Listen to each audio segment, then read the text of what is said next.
Hammaga assalomu alaykum. Hayotim Brendgacha proyektimizning bugungi mehmoni ko'pchilikning iltimos va takliflariga binoan yana bir bor Irada Gold. Assalomu alaykum, xush kelibsiz. Assalomu alaykum Ruxshona, xushvaqt bo'ling. Assalomu alaykum hammaga. Yana bir marta o'zinglarga mehmonga chaqirganlar uchun katta rahmat.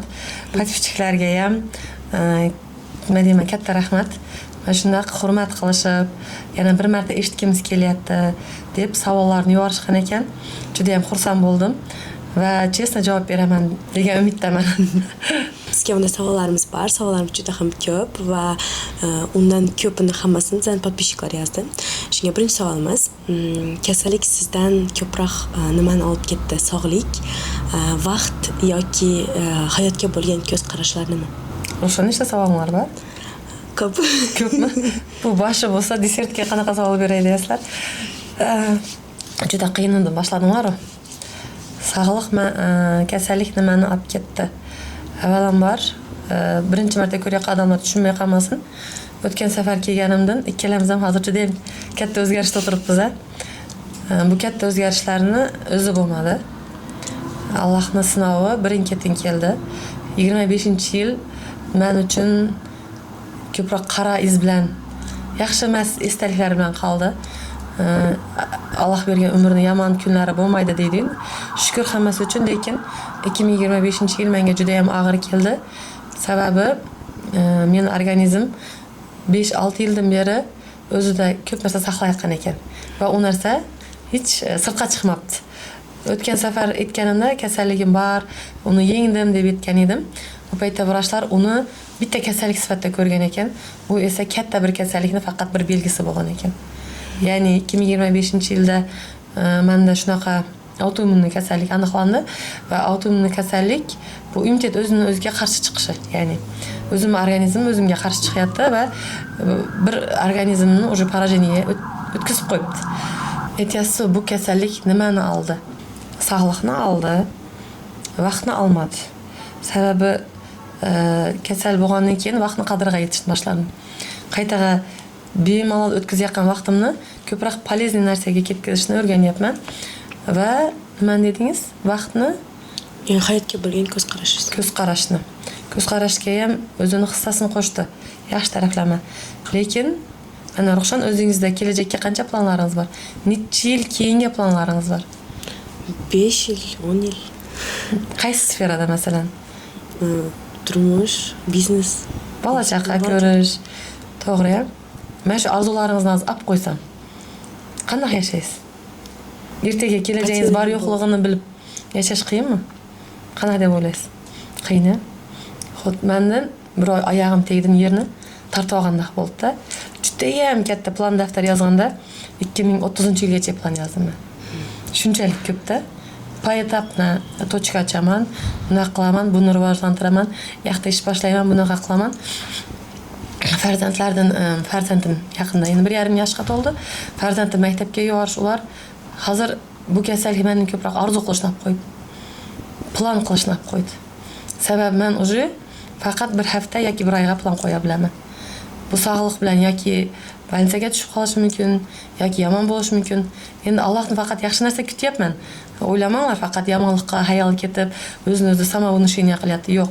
Men qo'limdan kelgancha kurashyapman. Lekin eng qattiq olib qo'ygan, eng abidna narsasi bu mening orzu qilishni, plan qilishni olib qo'ydi. Men boshqalarga o'xshab kelajakni ko'ra olmayman. Bir narsa aytib, masalan, shu ishni boshla, kelajagi zo'r desa hamcha qattiq o'ylanib qolaman. Bu kelajakda men borman deb. Shu uchun ko'proq hozirgi moment, hozirgi vaqt, nima deydi? Bugungi kunni qadriga yetishni o'rganyapman. O'sha bugungi kun bilan yashayapman. Boshida juda ham qattiq poteriya bo'ldi. Bu narsani осознавать qilish, bu narsaga ko'nikish. Bilasizlar, men shiddat bilan har xil ideya bilan yurgan odam edim. Birdaniga bu narsaga bo'lgandan keyin hayotim 360 gradusga o'zgardi. Uning ichida o'zim ham, dunyo qarashim ham o'zgardi. Lekin alhamdulillah bari yaxshilikqa deb o'ylayman. Kasallik meni ko'proq orzu qilishni olib qo'ydi. Orzularim yo'q. Nima orzungdir deb kelib so'rasanglar, aytolmayman. Qanday vaqt ko'rsatadi, masalan, bir yoqqa borish kerak, sayohatga chiqish. Agar bir hafta, 2 haftadan keyin bo'lsa, planlashda ruxsat desa borib kela bilaman. No, kuzga boraman, keyingi yil boraman degan gap meni eshitolmaysizlar. Tushundinglarmi? Bu o'zi aslida sizda ham shu situatsiyada Alloh qancha umr bergan, nima qilishini siz ham bilmaysiz. Lekin odamda sog'liq borida o'zini cheksiz yashayman deb o'ylaydi. Cheksizman deydi. Masalan, даже gunoh ish qilayotgandamcha ответ beraman shu ishimga, lekin qachonlardir deysiz. Hozir emas, это долго, qachonlardir. No, bu sog'liq temasi juda ham nozikda. Shunaqa narsalarda juda ham qattiq o'ylantiradi. Oldin qadamingizni 2 marta o'ylab olsangiz, hozir 12 marta o'ylaysizda. Shunaqa. Keyingi savolingizni beravering. Podkastimiz juda ham ta'sirli boshlandi. Keyingi savolimiz, hayotingizda hech kim bilmaydigan, lekin og'ir sinovingiz qanday bo'lgan? Hech kim bilmaydigan bo'lsa, hozirgi etaplarning hammasini hamma biladi. Sababi qanchalik o'zimni ichimdagi problemamni etgan sayin yengil bo'lyapman. Bekitib, o'zim bir o'zim frontda qolib, kurashni xohlamayapman. Ota-onamdan ham, yaqinlarimdan shu paytgacha qiyinchiliklarim, finansiy bo'lsin, qanaqa semeyniy bo'lsin, bekitishga harakat qilardim. Lekin bu safar bir narsani etishga qaror qildim. Sababi qanchalik ichimga yutgan sayin qiynalyapman o'zim bo'lyapman. Va qanchalik odamlarga ochilgan sayin shuncha podдержка ko'ryapman. Siz aytasiz, qiyin davr, hech kim bilmaydigan. Eng qiyin davrim menimcha hech kimga yetmaganman. Даже mana eng yaqin do'stlarim, dugonalarim hech kim bilmaydi. 2021-yillarda yaqin do'stim bo'lgan. Juda ham yaqin bo'lganmiz. Men shunchalik yaqin bo'lganimdan nima deydi, yordam so'rasa jon beraveradigan darajada yaqin bo'lganmiz. Qisqa qilib yetib ketmoqchiman bu narsani, eslagim ham kelmaydi. Shu paytda tuzlig'im yeb tuzlig'imga tupurgan degan gap bor. Xuddi shunaqa narsa bo'lgan. Yordamim kerak paytda, дружба kerak paytda juda ham qattiq foydalangan ekanda. Oxirida u odam meni juda ham tuhmatga loyiqa qarib ketadi. Meni bo'lmagan narsalarni ayblab va bu narsani men eshitgan paytimda u gap bo'lgani o'zi 7-8 oy bo'lgan bo'ladi. Bu 7-8 oy davomida meni yuzimga qarab, kulib, gaplashib, sirlashib, dardini aytib, masalan, yordam so'ray bilgan. Men shunda odam tanlashmas ekanman deganman. Va butun umrga odamlarga do'stlik eshigi yopilgan. Men uchun. Mana shu biznesga kelib hozir dugonalarim ko'p, lekin hammasini do'stim, dugonam deyman. Lekin boshqalar qiyomatligim degan gapni ayta biladi-yu. Men hech kimga aytmayman gap. Sababi men u do'stimga telefon qilganman. Men haqimda shunaqa gaplar bo'lgan ekan va avtori siz ekansiz. Sen ekansan degan paytimda ha degan. Это оправдываться etmagan, hech narsa demagan. Ha, menman degan. Shunda odam deganman, shunaqa hamilyon bo'la olar ekan deb, уже hech narsa demaganman, lishni gapirmaganman. Shu bo'yicha tema yopilgan, shu paytgacha ko'z-ko'zga, yuz-yuzga kelmadigan yo'limiz ajraldi. Kelib qolsa ham Alloh rozi bo'lishi uchun kechirib yuborganman ichimda. Agar kelib qolib bir kun salomlashadigan bo'lsak, men seni kechirganman, shu vaqtda seni ham bir narsa majbur qilgandir, ili yaratilishing shunaqadir deb aytkim keladi. Hozirgi paytda rizolik so'ramaganim yoki kechirib o'tmaganim shu do'stim qolgan. Bitta odam bor. Endi Alloh buyursa, bu odam bilan ham qarshilasharman. Abidam qolmagan. Shu paytlarda rosa depressiya bo'lganman. O'zim yeyaverganman. Endi даже aytayapman-da, do'stligim qiyin narsa ekan. Oila azangdaqda, masalan, sen ukang singling shunaqa положениеga tushirgandek, eng qiynalgan davrim shu bo'lgan. Men uchun. Просто telefon qilib aytganda, ha, men degan. Ishto deganda, masalan. Ha, men aytdim ishto degan. Masalan, seni ko'nglingga og'ir botdim yoki men noto'g'ri qildimmi demangda, shunchalik egoist odam ekan deyman-da, ili boyagi odamlar udobnoy bo'lgan sayin bosadi-yu. Chirish-chir mayli senga bo'lsin deb o'rganib qolganmanmi? Bilmayman. No, menga zo'r urok berganda. Уже do'stlarni, sira saxta anaqalarini tez taniyman. Necha yil gaplashgansizlar? Do'st bo'libman. 5 yilcha do'st bo'lganmiz. После maktabda. Вот 5 yilcha. Даже 5 yildan ko'p bo'lyaptim. Shunaqa bo'lgan. Ayl. U ham yaxshilikqa. U do'stim ketib, do'stsiz qolib ketmadim. Do'stlarim uning o'rniga yursa, menimcha o'ylayman-da, O bitta yomon ketib, 100 ta yaxshi keldi, lekin mendagi zo'r do'sti bo'lmasa kerak. Ne deganda, nimani qo'rqsang shunga zar bo'lasan deydi. Ich-ichimdan sezaman-da. Shunga inson do'st sifatida ham yaxshi inson emas u. O'ziga ham masalan, qancha qiyinchiliklarimda, shu og'riganlarimda bor. Eshigim tegida yig'lab turishdi o'rtoqlarimda. Sen yaxshi bo'lib ketdi. Beremin o'rtoqlarimga sen ko'proq duo qil, seniki ijobat bo'ladi deb o't bilasizmi? Shunaqa qanaqa xursand bo'lasan, birovga kerakligingni bilishdi. Тем более qoni joni bir emas odam, sen uchun kuysa u qanaqa приятный. Yaqin do'stlarim ko'pchilik bilishadi endi. Hech biri bir-biridan kam bo'lgani yo'q, hech biri anaqa qilgani yo'q. Lekin men shu paytda shu narsa ham hayolimga keldi. Вот meni shuncha do'stim bor. Seni oldingda bitta odam bormikin hozir debdi. Shu uchun u narsadan ham o'tdim. Lekin hech kim bilmagan sirim shu. Даже do'stlarim ham bilmaydi shu odam mening do'stim bo'lganini, shu odam shunaqa qilganini hech qachon aytmaganman, uni sirini ham aytmaganman. Shu paytda Allohga salaqanda aytganman-da, Allohim u menga qilib ketgan ishni men unga qilmayman. Faqat qiyomatda men uni bilan yuzlashtirmoqchi deganman. Sababi uni roziman, u ham mendan rozi bo'lsin. Shunchalik bezagaman-da, yuzini ham ko'rmaychi deganman. Shu meni eng raqam больной tema, do'st. Ух ты, beshir gaplashib. Da, может, shunaqa bo'lib ketishi mumkin. O'zi hech kimni shasa kutish kerak yo'q. Hech kimga ishonishni kerak yo'q. Keyingi savolimiz, biror marta katta yolg'on gapirib, keyin qattiq afsuslangan paytingiz bo'lganmi? Yolg'on temasi. Осознанно yolg'on gapirish qiyin-da. Vaziyat bo'lib qoladi. Yolg'on gapirib chiqib ketishing kerak bo'ladi. Unaqa eslamayman ham. Ne deganda, katta global yolg'on gapirmaganman. Bilib turib yolg'on gapirgan joyim bo'lgan. U bir marta bo'lgan. Yolg'on gapirayotganda, bilasizmi, ko'zingga qarayolmaysani, yolg'on aymadim yolg'on gapirganman-da. Birinchi kurs, ikkinchi kursda o'qiyman. Farzandlikman. O'qishga tushganim uchun sut berolmaganman-da. Smeska o'tgan. Shu paytda smesim qolmagan. Smes qolmagan.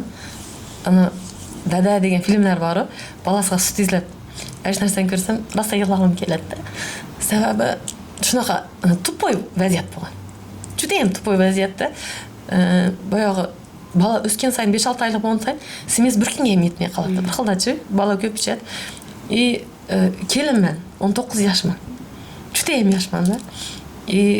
Tillalarim bor, shu paytda Lombardni ham bilmas ekanman-da. O'tkizsam mendan millioner odam yo'q. Rosta tillalarim ko'p. Lekin shuni olib o'tkazishim yo'q, bu men ota-onam qilgan narsa deb mahkam ushlagan ekanman. Bir kun oldin qaynog'amga aytaman, smes akib beradi. Undan bir kun oldin qaynotamga aytgan bo'ladi, u akib beradi. Bir kun oldin erimga aytgan bo'laman-da. Boyog'ida o'sha qaysi bir ketishni uyalyapman. Xo'jayinim oylig'i tushmagan bilib turibman. Keyin qaynamga aytdim, "Ayma uyga jumalab kelaychi" dedim. Nega dedi? Uyga borib kelach, ayim sog'indim dedim. Smesim qamadi deb aytishga uyalyapman. Ne deganda, u uyda azonda ketaman, kech kelaman. Kelin bo'lib xizmat qilib qatirmayman. Bolamni qaynam boqib beradi. Bu smesim so'rashga uyalyapman-da shunchalikcha. Uyga boraman-da, ayim yig'lab ketadi. Smes ozgina qolgan bo'ladi. Ay to'g'lab yuringchi deb yuzga qarab gapiramayman endi. Qo'shnixonaman, men kiyimlarni taxlab joylashtirib turaman deb. Iroda smes yo'qmidi? Mana kami to'lmayapti sut deyapti-da butulkasiga. Voy deyapman. Ne, hozir oldim-ku deyapman-da. Boya kelayotganda olib keldimmi? Yo'q, ichida kam desa. Yig'lab oray deyapman-da, lam tishlab turibman. Qaynam atash so'raganda stoysin degan. Shunaqa bo'lgan ayim bilgan menimcha. Ikkalamizdan bir-birimizni aldag'imizda. Adamga telefon qilib, iroda anaqasi adashtirib akibdi. Smes akking kattaroq idishda akking degan. Tushunyapsizmi? Просто akking demang, kattaroq idishda. Aytim adam shu payt hech kim qilmagan podержкалар qilishgan, lekin eng qattiq yolg'onim shu bo'lgan. Shu narsani ko'p eslasam yig'layman. Birov uchun smes aberdi ota-onasi nima qilibdi? Bizdan bolalarimiz bo'lni kiyintiradi ayimiz deyish mumkin-da. Lekin men yolg'on gapirishga shu paytda qanaqadir aytayman, tupoy prostoy narsada, lekin ada smesim qamat deb aytolmaganman-da. Shunchalik sodda bo'lganmanmi bilmayman, hozir aytaman. Эгер нерсе жок ой деп бериңчи. Пулум жок ой десем, эте билемин, билмеймин ушу пейтте шунчалык аны яшлайын ана болганымгамы, келин болганымгамы, аны туху жок эди. Гапыра алмас эдим да. И айым адам әкеп 4 бутылка анакада әкелген. Айым этке мен 2 тасын сумкага сап коюпман, кичине кызга түшүндүрөдү. Өзүң ham баласаң дегендир да ичи да айым. Мен 2 тасын сумкага сап коюпман, 2 тасын запаска алып коюпман. Түгеп калса кие бер деген. Вот шу гапы, эгер ата-анамга бир нерсе берсем, бир нерсе кылсам, уралар айтады, ата-анам мен өстүргөн үчүн кылыпман дейди. Жок, мен ата-анам после келин болгондон кийин хали ham кичкене балада караган үчүн должен дахман да. Мен шу нерсе ата-анам билмеймин, мени өстүрүп аяга жеткизип окуткандан көбүрөөк ашу кыйын пейтлерим, яшлык пейттер ойнап өтөбүз да. Вот кыйын пейтлеримде ашу 2 жыл кыйналганбыз да өзү. Шу пейтте ата-анам поддержкасы чексиз болгон. Шулар үчүн бүтүн өмүр карыздармын деп ойлойм. Битте смес хикаясы, лекин мен үчүн жудайам истек.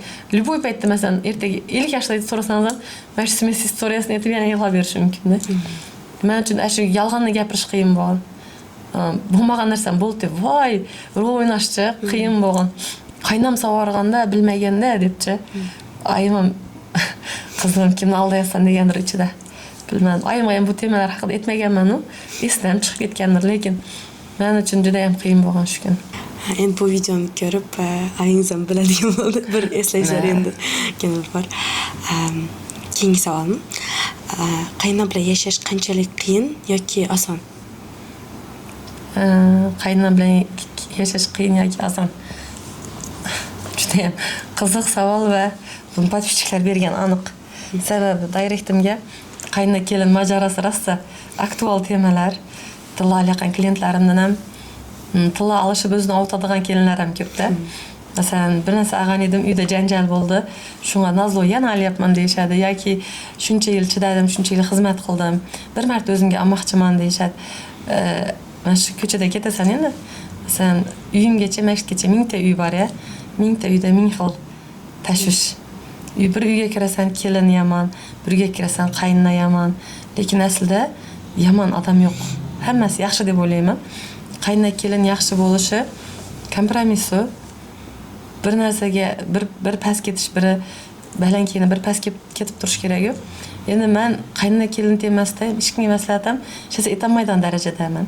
Sababi qaynonam aynonam ko'proq yaxshi. Sababi bolalar chaqamni mendan keyin vaqt kelib ketadigan bo'lsam, qaynonamni boshqa hech kimga tashlab ketolmayman. Shuning uchun qaynonam men uchun eng birinchi o'rinda, ayimdan ham birinchi o'chirtda. Sababi har doim podдержканы qaynonam bergan. O'ylanglar, birinchi kursda kuyovga tegib, 3 yil o'qishda o'qib, azon ketib kechikib, 2 ta balamni katta qilib bergan. Hamma qaynona olib qolmaydi. Men ko'ramiz-ku, hozir shunaqa narsalar bor. Oddiy uyda odamlar noshukrligidan da janjal chiqadi. Bir xilda shu qaynona kelinlar istoriyasini eshitsam, agar meni qaynonam shunaqa bo'lsa, men bir oy ham yashamay ajrashardim. Ajrashganda men emas, men aybim bilan ajrashardim-da. Masalan, qaynonalar bor, uyda bir narsa bo'lmasa videoga o'g'liga tashashadi. Kelin mononi qilmay ketibdi, undaq qilibdi, bundaq debdi. Shular nima keragi bor? Kelinlar ham bor. Qaynonasidan bir narsa kutishadi-da. Qaynona bo'lib menga bundaq qilib bermadi, bundaq qilib bermadi. Nega qaynonasiga bir narsa qilib berish kerak? Asli. Agar siz yaxshi odam bo'lsangiz, qaynona ham qilib beradi. Endi qaynona ham kutadi kelinni. Bo'p, siz ham yaxshi qaynona bo'lsangiz, kelin qilib beradi. Hammamizda Alloh ang bilan yaratdi-yu. Ang bilan tug'ildik. O'zimizni odamlarga должностьni berishga harakat qilamiz. Masalan, sizga yaxshilik qilgan odamga yaxshilik bilan javob qaytarasiz. Bo'p, shu keyin kechirimlik bo'lishmaydi odamlar. Va shu 10 yil oldingi ginasini bugungi bo'layotgan janjalga aralashtirishadi. Siz ham shu paytda shunday qilasiz deb. Qaynona bilan kelishib yashash qiyin yoki osonligi odamning o'zida. O'zgarmaydigan odamlar ham bor, aytadi bir xil kelinlar, o'zimni живой ko'rganlarim ham bor. Qancha yaxshi bo'lsa ham qaynona yomonligini to'xtatmaydiganlar bor-da. Alloh sizni qaynona bilan sinayotgan ekan. Mayli, qaynonalar sizlarni kelin bilan sinayotgan ekan. Sizlarni sog'lig'inglar bilan sinamayapti. Oyoq qo'linglar but, yugurib yuribsizlar. Farzandinglar bilan sinamayapti. Katta qarz bilan sinamayapti. Hozir ofatni tur-turi ko'p. Мәсәлән, саглыкны деберәй дисәм дә, саглыктан башка нima деген адамлар ролда кетәтеп, буран урыш шарыят. 1 минутта адам hayatı мәшәкасы үзгәреп кетәте дә, адамлар ölüp кетәт. Бүген ухлап, азанда турышмаят. Әш нәрсәләрне ойлашса, кайнына келин тимәсен, умма яуып куйшат. Сәбәбе биләде шу әҗрәшеп кетишмәслегенә, кайнына һәм хакламайды әҗрәшеп кетишне, келин һәм хакламайды, ләкин әҗрәшеп килишкәчә абаршат та, кийин бер-берен кечирим сорап ярашып йөршәт. Шу нәрсәләр бәр баягы токчылыкныкы, бикарчылыкныкы. Адам көп киште эшләй дигән, пул табып бизнеста рivajlaniya кылар тимәсә, урыш кәмрак булат. Мәнемчә, вакыт булмайды, бер-берен күрешмәй. Мен анакам заведующимиз әйтәр, медсестра булып эшләгәнмен. Әйел кеше дазмал булыш керек. Мычклаган җайын дазмаллап кетләрең дәртте. Кийин мәши иш сәлләрне канча бәләдән саклаятты дәртте. Кийин нима бәләдән саклайды? Үз бәлән бәрмәштә дәртте. Нима бәлән дисәк, өйдәге адамлар белән көршмәслектән саклаятты дәркән мәсә. Өйдә ир-хатын калган көне ир-хатын обязательно урышат. 100% кәмчилек бер-берен тапшат, я иштен тапшат. Шу иш сәлләрне канча бәләдән саклаят дисә, төшенмәсем хәзер топ-точно ishda ishlayotgan paytda odamlar konfliktga kelmaydi. Smendan charchab chiqasan, uxlaysan, yana smenga ketasan. Keyin nima deydi? Boyagi aytarim faqat shu bir-birini aybini ochib, kavlab, bir-birini yomon ko'rsatib, quruq ko'ngil sovug'ani qoladi. Yillar o'tadi. Masalan, qaynonam, kelinim abadiy emas-da. O'lgan paytda kelinlar yig'lamasa qiyin ya. To'g'rimi? Masalan, qaynona baribir endi ko'p xil joyda birinchi qari bo'lgan uchun birinchi ketadi. Shu paytda kelin yig'lab xayrlashmagan, anamdaq ko'rgan edim demasligi og'irda. Bir marta hayotga kelamiz. Hurmatli qaynona, kelinlar mana shu mashta aytib qolay, menga mikrofon berildi degan. Qo'linglarda oilani kasasi turibdi-da. Shuni dars ketkizmay, sindirmay saqlash ikkitanglarda. Lekin yana bir narsa aytib ketay, odamga qanaqa energiya chiqarsang, shunaqa energiya qaytib keladi. Qaynonlarni qanaqadir fe'lni yomon ko'rib, ichinglarda nafrat bormi? Qaynonlardan nafrat qaytib kelaveradi. U sizlarga yomonlik qilsam, ayjon, chinko'ldan Alloh yo'lida yaxshi ko'ringlar. Bar bu odam eriydi. 100% eriydi. Men uni sinab ko'rganman. Realni chinko'ldan nafratlangan u qayna bo'lmas, u shef bo'lsin, sizlarning boshlig'inlari bo'lsin. Chin ko'ngildan qaysidir xarakteri yaxshi bo'lgan uchun, qaysi bir jihat yaxshi bo'lgan uchun shu biznesda shef bo'lib o'tiribdi-ku ham, boshliq bo'lib o'tiribdi. Siz ishchisiz. Siz hali undaq bo'la olmadingiz. Masalanda, siz shuni qanaqadir xarakterini hurmat qilinglar, shu bo'yicha uni yaxshi tarafini o'zi aytadi, shukrona yoz, yaxshi tarafini, yaxshi hayotingga rahmat deb yoz deydi. Shu shefingizga yozmayman, yozolmayman. Yozishni aytmayman hamda, xayolingda. Shu shefimmi, shu boshlig'im bariga shukr, shuni orqasidan topyapman. Mayli so'ksin. So'kkanda ish o'xshamagan uchun so'kyapti. Hammasi idealni bo'lib, kamchilik topmayapti-yu. Keyin safar undaq bo'laman. Hamma narsaga tushunish bilan qarash kerak. Bo'ldi. Hayotni o'zimiz qiynalashtir. Juda ham qattiq qiynalashtiramiz. Boyog'i gapirilgan gapni hazm qilolmay, uni erta kasallik bilan chiqaramiz mana. Oddiy misolda, hazm qilib, vaziyatni qo'yib yuborish kerak. Bu narsani hozir men aytyapman, birov eshityapti, qilgan qildi, qilmagan boshqa to'qillaydi bir kun. Sog'lig'idan ayriladi, bir narsa bo'ladi, shu paytda menga o'xshab umniy bo'lib o'tiradi. Real. Fakt. To'g'ri. Podkastimizni jarayoni menga juda ham yoqmoqda. Zaten ikkalamiz dildan gaplashamiz. Keyingi savolimiz, kredit insonni rivojlantiradimi yoki erkinlikni olib qo'yadimi? Bu temada ham men javob bera olmasam kerak. Sababi odamlardan qarz so'rasang bermaydi. Kreditga kredit olishga majbur. Sababi u odamni dag'dag'asini eshitmaydi, yomon qarashini eshitmaydi.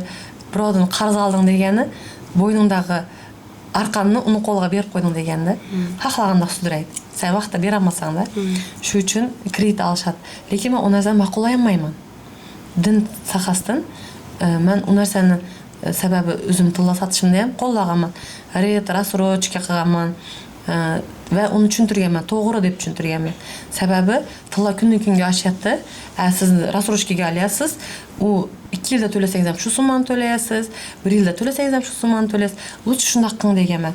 Lekin mana shu oxirgi narsalardan keyin dinni chuqurroq o'rganganimdan keyin protsent bu aloqa to'g'ri urush boshlash deganini tushundim.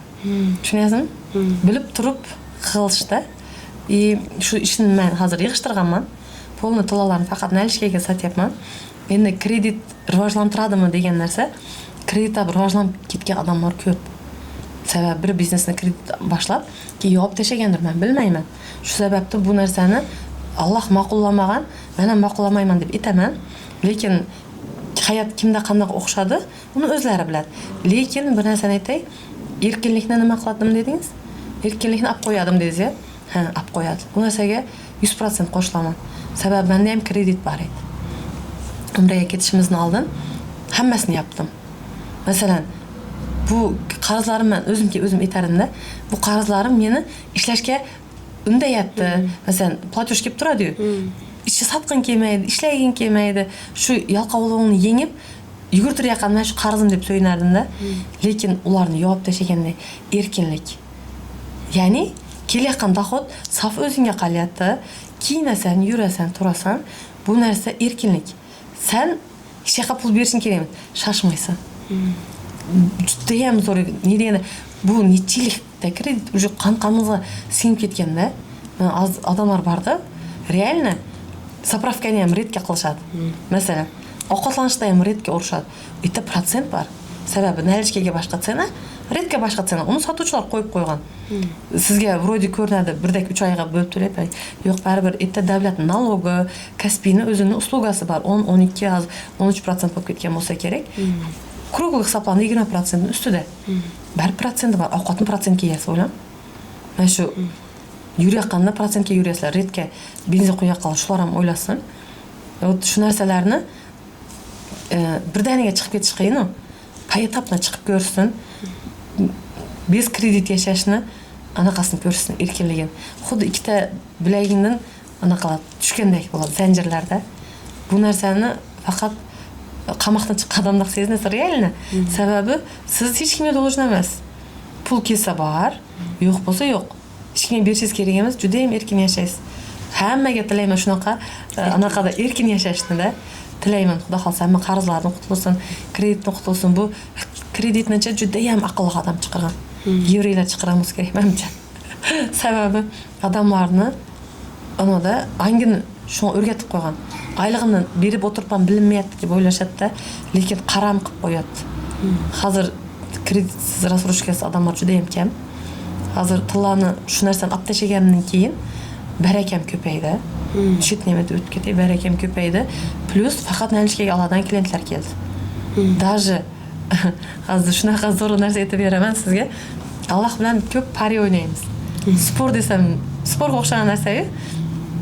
Ehson qildim, Allohim qancha qaytadi. Men yengyapman degandekda, Alloh har doim yengib kelyapti. Endi men retrosurishganini yig'ishtirdimmi? O'yladim. Ertadan boshlab menga faqat Alloh yo'lida yig'ishtirdim uni. Millionlab odamlar keladi dedim. Ishonasizmi? Savdo taqqa to'xtadi. Umuman savdo bo'lmadi. 3 oy. Men bir yoqqa beradiganim bor, dori-darmon, kelishim, yurishim, turishim, ovqatlanishim ham anchadan dugonalar ko'p. Chaqirishveradi. Achchig'im chiqib borib kelasan, pulim yo'q. Shuni 3 oy o'tyapti-da, krupniy pul kerak. Shuni yotibman-da, Allohim qo'ysa bo'ldi dedim. 3 oy sinading-ku. Men baribir retrosurishka ochmayman. Savdo bor, so'rab yotishdi retrosurishka 2 millionga odobreniya bor. Nafsim uni kulyapman, Alloh meni sinayapti hozir deyapman. Irodapay deydi, 1 million 200 mingga odobreniya qo'yim. Nima, любойni olaman deyapti. Ko'zsiz narsa yo'q olaman. Alloh, shunaqa ham nafsimni sinaysanmi deyman. Xo'p, turibdi ipimda. Xo'p deb urib yuborsam-da. Shita qarang, nima degan pul aylanib ketmoqchi-da. Yo'q dedim. Men bir marta aytdim, qaytmayman dedim-da. Allohim deyapman. 10 yil sina. Men sotmayman. Bu klientlar yuvarchi endi. Ertasi kundan klient kelsa-chi, endi birovga aytsang ertakda o'zim qattiq ishonganim uchunmi, ertasi kuni bo'ldi. O'zi haftasiga bir marta tilga tushadigan odam 3 kundan bitta, 2 kundan bitta, даже onlayn har kuni oldirishmasdan ketib, Allohim bitta shu gapimni kutyotdimmi? Sirali e'tibor qilmabman. Bo'ldi, bu ishga qaytmayman deb aytmabman-da dedim. Shundan keyin men hozir o'zi Instagramdagilar ham kuzatib o'tirishadi. Meni masalan rost deydi-yu, ko'rishyapti, yozishyapti. Masalan, sizni ko'p kutgan edim, hajaqqa kelishingizni, sizni ko'p kutgan edim, shu retrosochka yig'ishtirishingizni. Boyaga ilmli ayollar ham ko'p o'tiradi-da uyda, Qur'onni tilovat qilib o'qitadilar. Ishlar jamg'arib qo'ygan tilalarni endi olishyapti. Burun может men retrosochka sotganim uchun kelishmagandir menga. Bilin, Alloh biladi. Lekin hozir oldingdan ko'proq klientim bor. Qolgan foyda barakali. Ko'p narsaga yetyapti. Burun shu kreditning prosentlariga ketgandir-da foydalar. Qanday kelgan bo'lsa, Alloh aytgani, qaysi yo'ldan yursang, rizqingni beraman. Halol yo'lda ham, harom yo'lda ham rizq bor degan. Tushundingizmi? O'ylashadi, masalan, haromga ketyapman, men rizqsiz qolib ketdim. Yo'q. Alloh yaxda ham rizqini beradi. Biroq savol javob bor-da uni. Halol yo'lda yursang ham rizqi bor. Bu halol. Uniki boshqacha bo'ladi. Uni ham 33 yoshga kelib u narsani qildimi? Lekin Instagramda bittasi yoz, retrosochka anglar deb. Endi o'zingizcha retrosochka yamalaydan bo'lib qolibsizmi deb. Kimligini bilmayman. Shuna deb yozdim. Haqiqat uyamda. Men o'zim rosa agitatsiya qilganman. Nimasini bekitaman? Hozir kelib sudun toza bo'lib farishta bo'lib o'tirmay, shu ishlarni qilganman, lekin qaytdim. Qaytgan odamni qasim taqmanglar. Alloh ko'ngilga sapti, qaytibdi. Молодец deb qo'yinglar bo'ldi. Men shunga ham xursand bo'laman. Mana bir gunohkor mendan bir farishta yasab bormanglarda. Gunohlarni ko'pini qilganman. O'zim bilaman. Shularni to'g'rilashni yo'ldaman hozir. Qo'ldan kelguncha. Keyingi savolimiz, siz to'g'risi tarqalgan, lekin mutlaqo noto'g'ri informatsiya qanday? Shu savollarni kim bergan bo'lsa ham, kim aytayotgan bo'lsa ham, shunaqa shans berganiga rahmat. Kiyovimni yorug'likqa chiqaradigan kunim bor ekan mana. Sababi ko'pchilik, men Instagram yurgizaman. Ko'p shopping qilaman, kiyinaman, bolalarga kiyim olaman, ovqatlar olaman. O'ylaydi, bu Iroda uyni boqar ekan deb o'ylashadi. Bormishdi shunaqa narsa. Bu Iroda uyga ko'p pul keladi. Shuni orqasida zo'r yashashyapti degan narsa bo'ladi. Kameraning orqasi вообще noto'g'ri fakt. Men kiyovimga 10 tanga ham bermayman.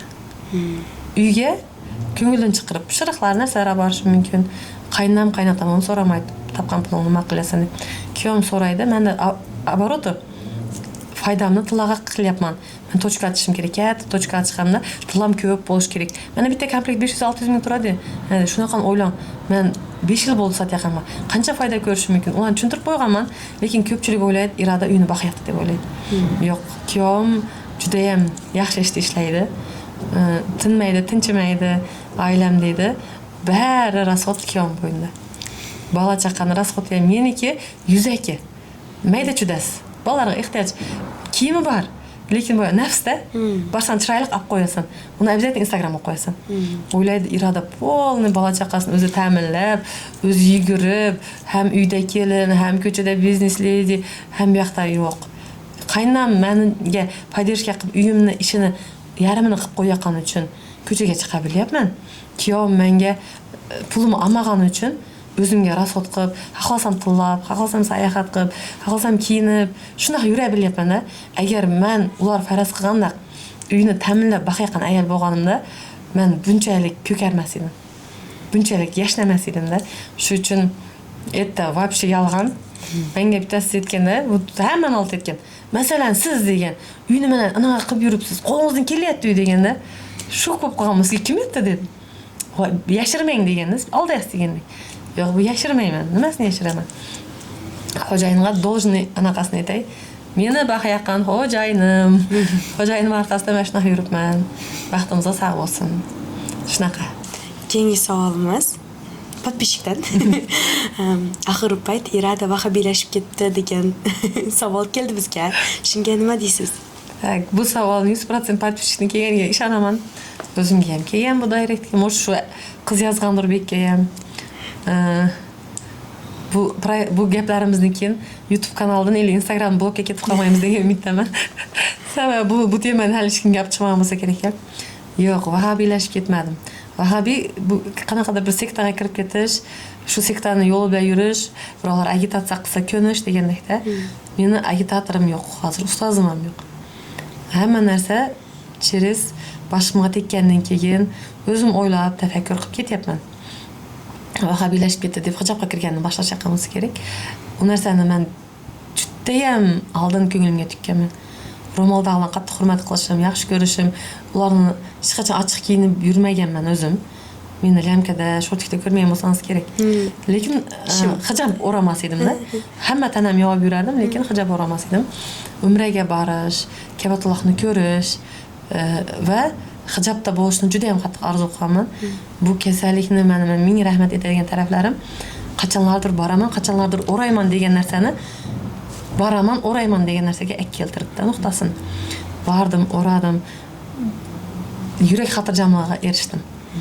Endi hozir yana bo'ldi, o'rash, yurak xotirjamligi mana retrosrochkani yaptim. To'xtashim kerakmi? Yo'q. Hali mukammal odam emasman. Musulmonman, lekin hali mo'min musulmon bo'lolmadim-da. Mo'min musulmon hamma narsani Allohdan deb bilguvchi, Allohning xohishi bilan bo'lyapti. Urush bo'lsa ham, pul yo'qotilish bo'lsa ham, nima bo'lsa ham Allohdan deyish kerak-da.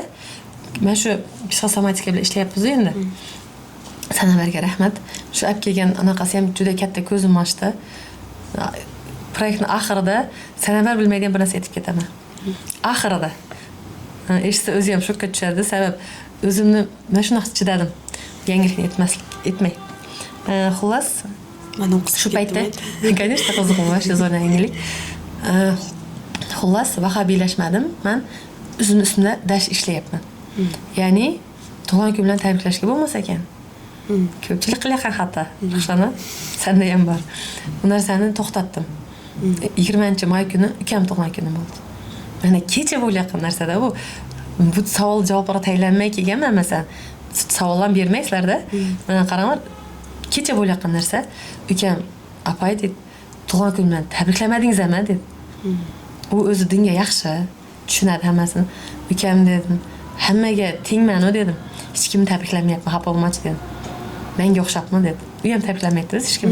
Faqat egat singil shu o'zimiz ada oyim tabriklaydi. "Menga o'xshabmi" dedi. "Uni tushunasan" dedi. "Seni tabriklamasam ham har kun duomdasan" dedim. Bo'ldi, o'tib ketdi. Xafa qilib qo'ydim deb o'ylab, yozib yuboray, tabriklab yuboray dedim-da. Keyin aytayapman, bir marta bo'lsangchi, любой narsanda bergan va'dangni qaytdingmi, qaytib yurasan. Shu narsani chidab o'tib ketish kerak-da. Alloh unga ham hidoyat berdi, xafa bo'lmadi. "Ha, bo'pti" dedi. "Ha, bo'pti" dedi. Voy shukr, ukam bitta yaxdi o'zi. Ko'nglimni og'ritib qo'ydim deb o'ylagam yo'q. Keyin muzikaga. Muzika temasida anaqa qarshiliklar bor. Agar u seni dindan chiqarmasa, ortiqcha anaqa qilmasa, ko'ngil kuyini buzmaydigan bo'lsa, masalan, otam dinga chorlaydigan muzikalar ham ko'p-ku. Muzika bo'lsa, nashdlar bor. Keyin mana shu, masalan, davlatim otam, jannatim onam, nima yomon taraf bordir.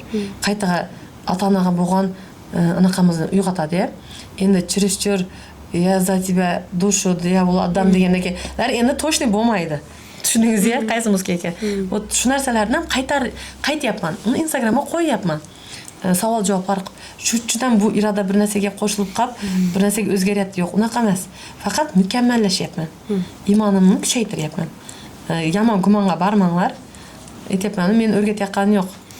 Ko'nglimga Alloh nima soladi, shu bilan yuribman. Tak что vahobiy temasini yopamiz.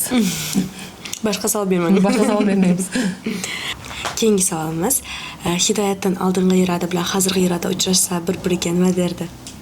Hidoyatdan oldingi iroda bilan keyingi irodani g'oyadan brendgacha deganga YouTube'ga yozadi yoki Instagramga kiradi. Oldingi intervyu bilan buni solishtirishadi. Odamlar shunaqa yasna bo'lsa kerak. Oldingi iroda aytyapman, menda ko'p narsa o'zgarmadi.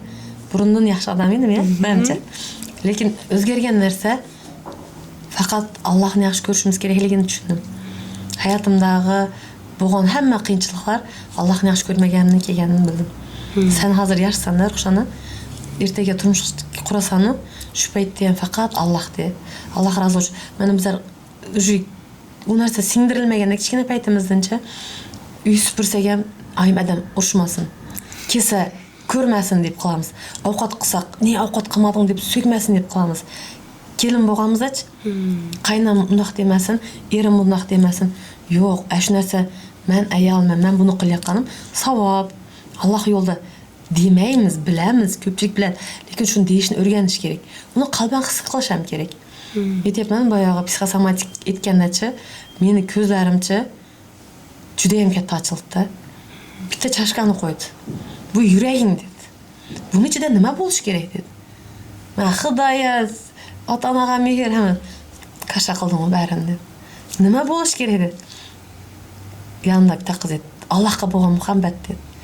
To'g'ri dedi. Seni dedi, sanab o'tgan problemalaringni nima uchun bilasanmi dedi. Bu chashka dedi. Alloh dedi, senga bergan jonni chashkasi. Sen uni Allohga degan muhabbatni o'rniga dedi. O'zingning обязанностьlaring bilan, boshqa odamlar bilan to'ldirgansan dedi. Sen mana shu chashkaga faqat Allohning sevgisini to'ldir, qolgan sevgini boshqalarga senga yetkazib qo'yadi dedi. Va uni ham praktikada men bir narsa ko'rdim, praktikada qo'yveraman. Shu kundan boshlab har duomda, har narsada Allohim butun dunyodagi narsalardan ko'proq seni yaxshi ko'raman. Allohim men seni juda ham yaxshi ko'raman. Erimdan ko'proq yaxshi ko'raman. Bolalarimdan ko'proq yaxshi ko'raman. Menga mana shu narsa kerak. O'zing sevging shu narsa bilan yuborchi deydigan bo'ldim. Oddiy qulpina yegim kelib qolsa, shokolad yegim qolsa, kuyovim o'sha narsa etmaydigan bo'ldim. Allohni so'rashni o'rgandim. Aldaydi, Allohni so'rab beradi. Shu narsani bilganmiz, lekin Alloh ko'ngilga qaraydi deydi. Ko'pchilik aytadi, qanday yashasang yasha, Alloh bari seni qalbing bilan o'lchaydi deydi. Shu gap juda ham to'g'ri ekan. Qanday yashasang yashamas, Allohning yo'lida yasha, ko'ngil bilan so'ra. Alloh sen ko'nglingdagini beradi. Sen sirtingdan iymon bo'lib ichingda yaxshi emas inson bo'lsang-da, seni feelingga yarasha hayotingda qiyinchilik beraveradi. Hayotimda qiyinchiliklar shuni orqasiga keldi deb o'ylayman. Masalan, oiladagi xiyonat, masalan, turmush o'rtog'ini ko'radi-ku.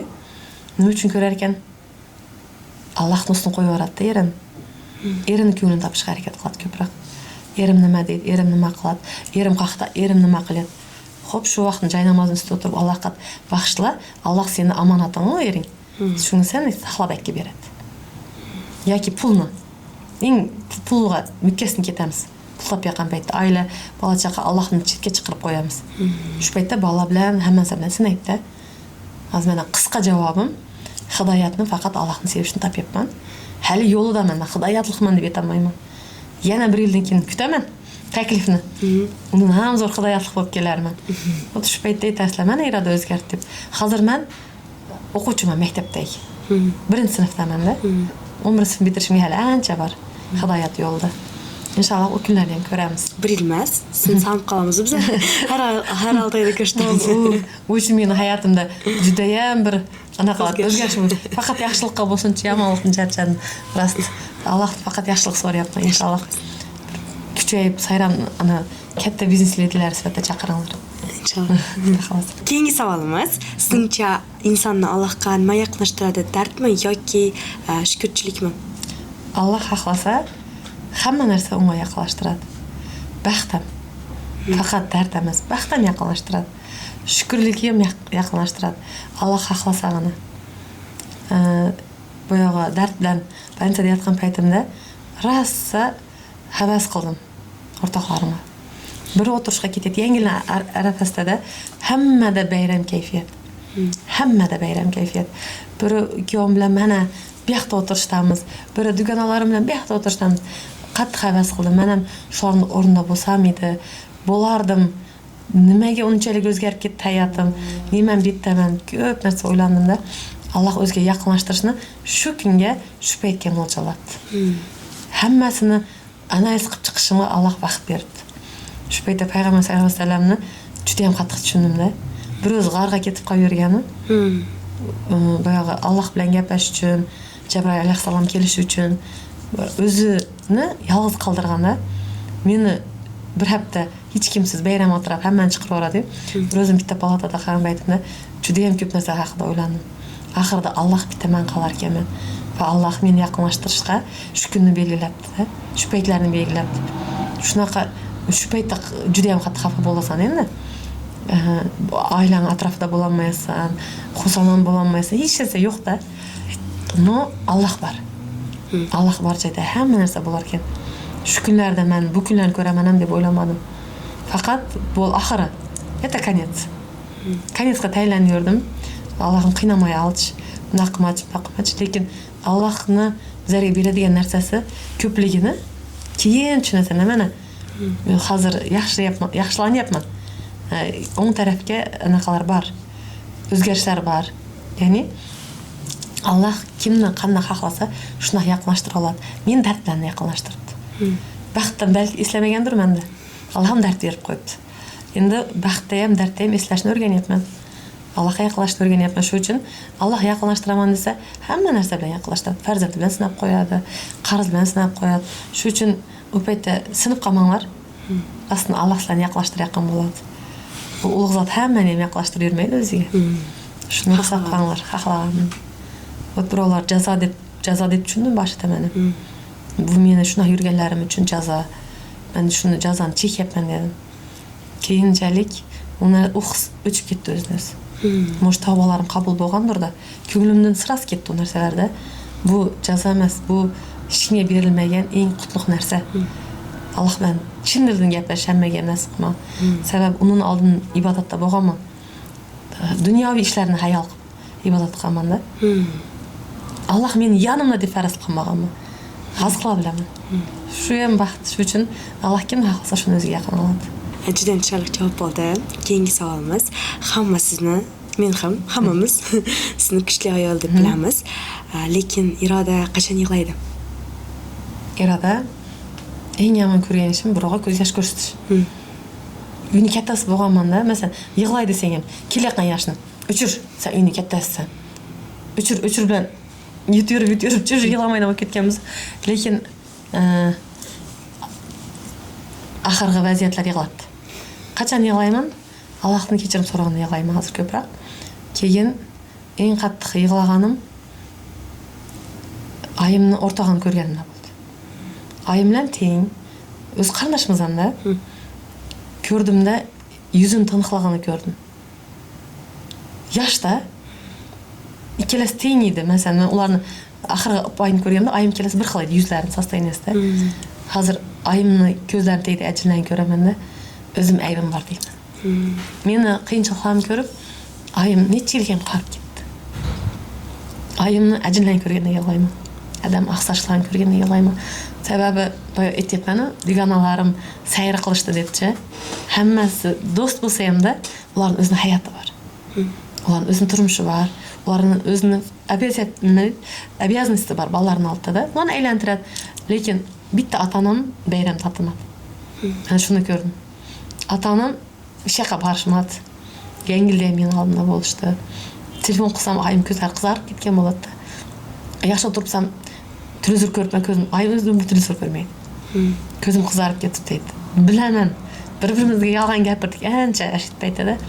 Lekin men ayim adam Instagramda bo'lib qolganman-da. Sababi bitta postimdan keyin ayimni qattiq yig'laganini ko'rdim. Ota-onaga farzandini mana shunday xizmat mishlini aytyapman, shunisini ko'rish qiyin ekan. Har doim kichkina bola qiyinchilik ko'rmayotganini ko'rish ota-onaga приятно, lekin bitta qiyinchilik ko'rayotgan qiyin ekanda. Bir kun tun shunaqa qattiq qiynaldim og'irganimda, Allohimga shukr deyapman-da. Farzandlarimni sinamaysan deb. Shunaqa post qo'ydim. Shukr menga berdi dardni, farzandlarimga emas dedim-da. Shu narsa ayma qattiq tegib ketgan. Shu Irodaga emas menga bermaydim deb yig'lagandim menimcha. Shundan keyin umuman blokad qilib tashladim. Ularning yig'lashiga sababchi bo'lmaychi dedim. Shu telefon qildimda ayni aldayasiz dedim, ne yig'layasiz dedim. Sen dedi, balanga tikanak kirmasligini xohlar ekansan dedi. Shuni yozgan. Farzandimga tikanak kirguncha men kasal bo'lay deganimda. Men xohlamayapti desam shuni dedi. Men ham sen emas men kasal bo'lishimni xohlaganim deb yig'ladi. Meni yig'laganim ota-onamga rahmim keldi. Ularning chuvstuvasi. Men o'zimdan keyin farzandlarim joylashtirishni o'ylayver ekanman-da. Lekin ota-onamda ham men bitta ekanman. Ne deganda, bizlar 4 qiz bo'lsa, o'ylardim-da, men yo'q bo'lsam 3 ta qizi bor deb. Lekin masalan, men bitta farzandim yo'q bo'lsa, 3 ta o'g'lim bor demayman-da, to'g'rimi? Shu narsani shu paytda o'ylabman-da. Men ham ota-onam uchun bitta ekanman. Rostdan men bilan teng kuyib ketishdi-da. Men faqat ota-onam ko'rganda yig'lar ekanman. Ularga rahmim ko'proq kelar ekan. Ne deganda, qaynatamay boshqa kelin keladi, mendan zo'ri keladi. Ishonasizlar? O'zim zo'r kelinman deb o'ylamayman. Kuyovga mendan chiroyli, mendan yosh ayol keladi. Farzandlarim o'sib ulg'aysa, oilasi bilan arpalashib ketar ekan. Lekin qarigan, o'sha orzulari Yok da ata-anan, faqat ballarım kelajagini ko'rish. Ballarimniki o'sadi, unadi. Men shu banchada yotgandachi, bir kuni bitta ham telefon qilishmadi ballarimchi.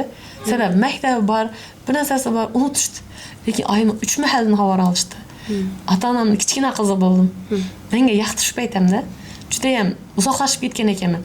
Ay qo'ya turunchi keyin gaplashamiz, ishdaman. Ay qo'ya turunchi bilan oxirida o'zingni qancha itarsan ham ata-ona baribir. Ata-ona ekanda o'rnini hech kim bosmas ekan. Shu paytda 33 yoshimda 3 yashar bola bo'ldim xullas. Ata-onamni qiynalganini ko'rganda yig'layman. Sababi o'sha boshqalar meni o'rnim bosib olar ekan. Boshqa odam qo'ya bilishar ekan menga. Endi bolalarim mustar bo'lishini xohlamayman. Lekin ko'proq ata-onam o'sha ularning qarachilig'iga orzulari yo'q. O'zlariga qo'ygan orzu yo'q. Mana o'ylab qarasamchi, faqat ana qizim uylik bo'lsin, mana qizim mundaq bo'lsin, farzand yo'qlar farzandlik bo'lsin. Shundaqda ata-ona o'zini orzusida yashashmas ekan o'sha. Shu uchun Xudo xolasa Alloh uzoq umr bersin. Men baxtimni ko'rib, yana ham baxtli bo'lib, shu oyimni tushgan ajinlar ketsin deyman. Yasharsin. Shu tengqurni ko'rganda ichim uzildi yaman. Oyim ancha qartib qo'yibman dedim. Shu gapingizdan men ham ko'zimga yosh oldim.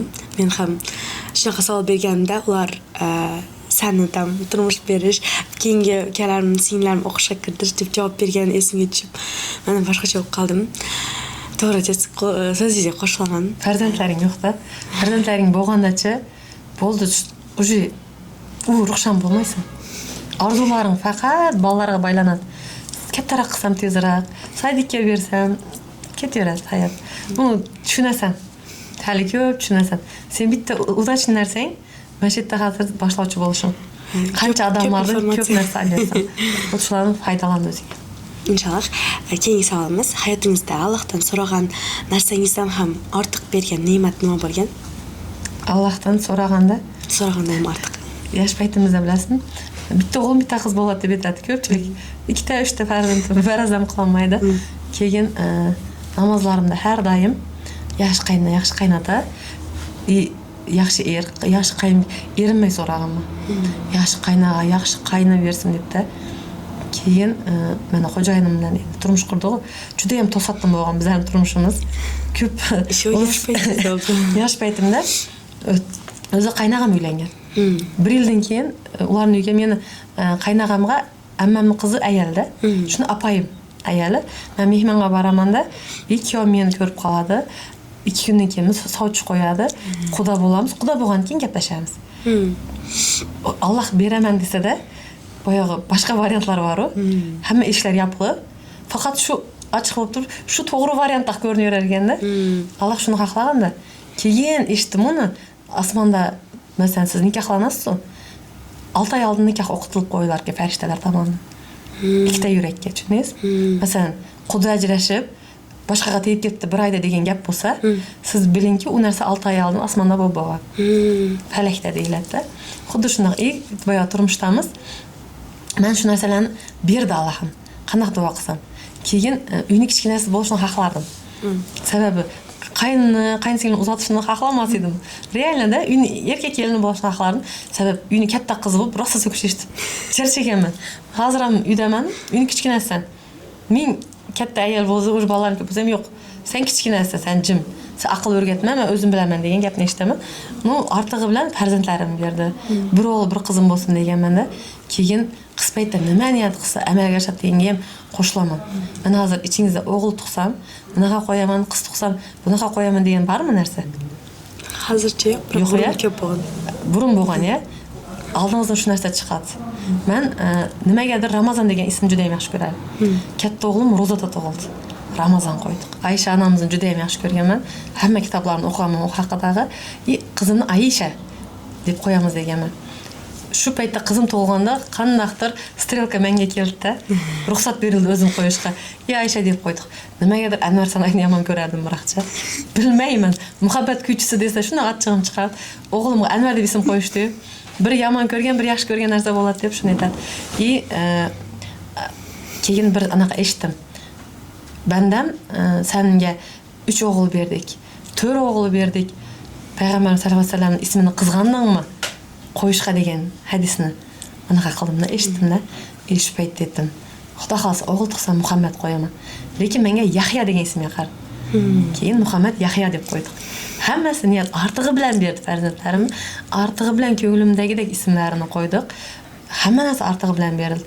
Shu ideal hayot bo'lmasligi uchun sog'lig'im olib qo'ydi menimcha. Ideal bo'lib ketardim-da qarasangiz, ham sog' bo'lsam, ham hamma narsa bo'lsa, shukr, sog'liq bilan sinayotganga ham shukr. Alloh dard berdi, shifosini ham beradi. Dori-darmon bor hozirda. Shukr. Shuning uchun ortig'i bilan oilamni berdi menga. Keyingi savolimiz, insonning haqiqiy yuzi qaysi paytda ochiladi? Insonning haqiqiy yuzi unga mansab berilgan ochiladi. 100%. Har xil kollektivda ishlayotgan odamlar hozir mana shu kommentariyada qoldirib ketsinchi. Вот честно, biringlar o'qituvchilar, biringlar mediklar, biringlar oddiy uy bekasizlarda, oddiy masalan, ovsinni pag'anasi ochgan paytda, ishga kirib kuchaygan paytda qanaqa o'zgaradi? Bir odam prosto рабочий bo'lib boshliq bo'lsin, qanaqasi o'zgaradi-da? Aytadi, odam sinamoqchi bo'lsan, kresloga o'tqiz deydi. Mansabda, shu mansabda o'zgaradi. Men hayotimdagi ko'p odamlarni shokka tushirgan fazilati kresloga o'tirgan paytda bo'lgan. Даже ma'lum bir vaqtga Instagramni ketib, biznesdan chiqib ketgan paytimda bitta kurkda o'tirganda odamlar so'rashmaganlarim bor. Tanib turibdi. U hozir odamlar bilan juda ham zo'rmiz. Men odamlardan baho beraman-da, shunaqa ekan deyman bo'ldi. U odam bilan yana kulib gaplashaveraman, lekin u odamning shunaqa narsa chiqishini bilaman-da. Yuzimga qarab so'rashmaganlar ko'p bo'lgan.